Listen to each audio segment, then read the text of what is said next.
গত এক সপ্তাহ ধরে রিয়াল মাদ্রিদের ড্রেসিং রুমে সবচেয়ে বেশিবার কোন শব্দটা উচ্চারিত হয়েছে আপনি জানেন? সেটা হচ্ছে রেমন্তাদা। এটা একটা স্প্যানিশ শব্দ, এটার মানে হচ্ছে কামব্যাক। রেমন্তাদা, কামব্যাক। রিয়াল মাদ্রিদের একটা কামব্যাক দরকার ছিল আর্সেনালের বিপক্ষে। চ্যাম্পিয়ন্স লিগের কোয়ার্টার ফাইনালের ফার্স্ট লেগে যে দলগুলা আপনার পিছিয়ে ছিল, Aston villa, Dortmund, Bayern Munich এবং রিয়াল মাদ্রিদ, এই দলগুলোর মধ্যে আপনাকে যদি প্রশ্ন করা হইতো কোন দল সবার আগে কামব্যাক করবে, আপনি চোখ বন্ধ করে বলে দিতেন রিয়াল মাদ্রিদ। কারণ কামব্যাকটা রিয়াল মাদ্রিদের রক্তে মিশে আছে। এর আগে বহু সিজনে আমরা দেখছি রিয়াল মাদ্রিদ আপনার সান্তিয়াগো বার্নাব্যুতে বহুবার কামব্যাক করছে, কিন্তু অ্যাস্টন ভিলা কামব্যাক করছে, ডর্টমুন্ড কামব্যাক করছে, যদিও তারা আসলে দুই লেগ মিলিয়ে গোল ব্যবধানে পিছিয়ে থাকা তারা চ্যাম্পিয়ন্স লিগ থেকে বাদ পড়ছে, কিন্তু রিয়াল মাদ্রিদ কামব্যাক করতে পারে নাই। রিয়াল মাদ্রিদ সেকেন্ড লেগেও আর্সেনালের কাছে 2-1 গোলে হেরে চ্যাম্পিয়ন্স লিগ থেকে অফিসিয়ালি বিদায় হয়ে গেল। এখন রিয়াল মাদ্রিদ, আপনি যদি রিয়াল মাদ্রিদের এই অবস্থা নিয়ে আপনি যদি এখন কথা বলেন, তাহলে আমি বলবো যে ভাই, রিয়াল মাদ্রিদের এই অবস্থা আরও কয়েক সিজন আগে হওয়ার কথা ছিল।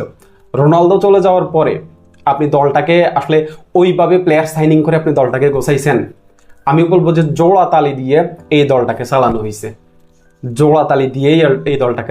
হয়েছে, করিম বেনজেমা যখন এর আগের সিজনে রিয়াল মাদ্রিদ ছাড়ে, গত সিজনে করিম বেনজেমার রিপ্লেস হিসেবে কাউকে সাইন করানো হয়েছে, অপেক্ষা করানো হয়েছে এমবাপের জন্য। এমবাপে এই সিজনে আসছে, কিন্তু গত সিজনেও রিয়াল মাদ্রিদ চ্যাম্পিয়ন্স লিগ জিতছে। এখন এই সিজনের কথাই আসুন, আপনার টনি ক্রুজ, আপনার মিডফিল্ডে আপনার দলের প্রাণ, সেই টনি ক্রুজ অবসরে চলে গেছে। ওই টনি ক্রুজের রিপ্লেস আপনি কাউকে সাইন করার নেই। আমরা এই সিজনে বহুবার দেখছি শুয়ামেনিকে আপনি সেন্টার ব্যাক পজিশনে খেলাইতেছেন, বালবার্দেকে আপনি রাইট ব্যাক পজিশনে খেলাইতেছেন। আপনার এই সিজনের শুরুতে যখন আপনার কারবাহাল, আপনার দলের ক্যাপ্টেন, ও যখন ইনজুরিতে পড়ছে, আপনি কি পারতেন না ওর রিপ্লেসে অন্য কাউকে সাইন করাইতে? আপনি করার নেই। আপনি আলবাকে আপনি রেখে দিলেন। আলবার বর্তমান পারফরমেন্সে কি অবস্থা সেটা আমরা সবাই দেখি। রিয়াল মাদ্রিদকে বলা হয় বিশ্বের ধনী ক্লাব। ওই রিয়াল মাদ্রিদ আপনার প্লেয়ার সাইনিং করায় না, ফ্রিতে কাউকে পেলে নিয়ে আসে এবং তাকে মাঠে নামিয়ে দেয়, কিন্তু প্লেয়ার সাইনিং করাই নেই। এখানে ফাফা পেরেজের একটা দোষ আপনাকে দিতেই হবে। এরপরে আসেন কার্লো আনচেলত্তির কথায়। আমি কার্লো আনচেলত্তির দোষ খুব কমই দেখি ভাই। কার্লো দাদু জোড়াতালি দিয়েও চ্যাম্পিয়ন্স লিগ জিতার ইতিহাস কার্লো দাদুর আছে। গত সিজনেও রিয়াল মাদ্রিদকে সেটা করে দেখিয়েছে। এখন এই ম্যাচ আপনি হয়তো বলবেন যে কেন লুকাস ভাস্কাস এবং আলবাকে কেন স্টার্টিং 11-এ আপনার নামানো হইলো। এটা আমি আপনার সাথে একমত যে যেই আলবা আপনার কোপা দেল রের সেমিফাইনালের সেকেন্ড লেগে দুইটা ওন গোল করছে, তাকে এত বড় ম্যাচে যেখানে আসলে কামব্যাক দরকার ছিল রিয়াল মাদ্রিদের, ওই ম্যাচটাতে আপনি যখন আলবাকে মাঠে নামিয়ে দিবেন তখন আসলে কি অবস্থা হবে এগুলা জানাই ছিল। এরপরে আসেন আর্সেনালের কথায়। আর্সেনাল কি করছে? আর্সেনাল জাস্ট নিজেদের নর্মাল খেলাটা খেলার ট্রাই করছে। আর্সেনাল ফার্স্ট লেগে 3-0 গোলে এগিয়েছিল।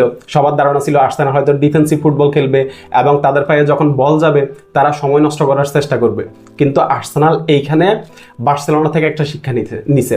আগের দিন বার্সেলোনা কি করছে? বার্সেলোনা ফার্স্ট লেগে 4-0 গোলে গিয়েছিল ডর্টমুন্ডের বিপক্ষে, কিন্তু বার্সেলোনা সেকেন্ড লেগে এসে বার্সেলোনা খুব বাজে ফুটবল খেলছে।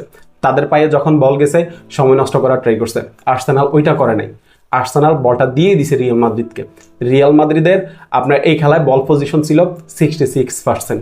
কত বেশি! আপনার রিয়াল মাদ্রিদকে বলছে যে তোমরা বল পাই নিয়ে তোমরা খেলো, আমরা জাস্ট তোমাদের খেলাটা দেখবো। আর্তেতাকে এখানে ধন্যবাদ যে আর্তেতা এই প্রেশারটা এত সুন্দরভাবে হ্যান্ডেল করার ট্রাই করছেন। 13 মিনিটেই সাকা পেনাল্টি মিস করে। সাকা যদি ওইখানে গোলটা করতো তাহলে আপনার রিয়াল মাদ্রিদের আপনার এই ম্যাচটা ওইখানে শেষ হয়ে যায়। সাকা পেনাল্টি মিস করে এবং রিয়াল মাদ্রিদের ফ্যানদের মনে একটা আশা জাগে যে হয়তোবা এই ম্যাচে কামব্যাক হবে, যেহেতু কর্তোয়া পেনাল্টিটা ঠেকিয়ে দেয়। কিন্তু রিয়াল মাদ্রিদ আসলে ওইভাবে সুযোগ রিয়াল মাদ্রিদ তৈরি করতে পারে নাই।